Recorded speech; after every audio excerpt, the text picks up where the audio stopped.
ମହିଳା କଥା କହିବ। ତେଣୁ ଯେହେତୁ ସିଏ ଓବିସି, ତେଣୁ ତାଙ୍କର ଓବିସି କଥା ମନେ ପଡିଯାଇଛି। ଓବିସିକୁ ସଂରକ୍ଷଣ ଦେବାର ଆବଶ୍ୟକତା ଅଛି। ଆଜ୍ଞା ଜବ୍ କାଇଁ? ଜବ୍ କାଇଁ? ଲକ୍ଷେ ପିଲା ଆଉଟସୋର୍ସିଂରେ କାମ କରୁଛନ୍ତି।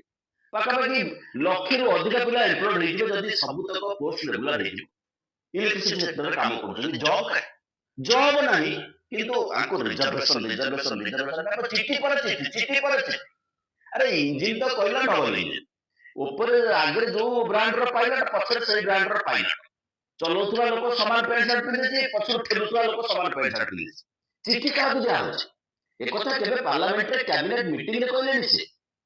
ରିଜର୍ଭେସନ ଦରକାର, ଓବିସି କୁ ରିଜର୍ଭେସନ ଦରକାର। ଚିଠି ପୁରା ତାଲିକା ହେଇଯାଇଛି। ଏତେ ଓବିସି ଭାଇ ଓଡିଶାରେ ଅଛନ୍ତି, ରିଜର୍ଭେସନ ମିଳୁନି।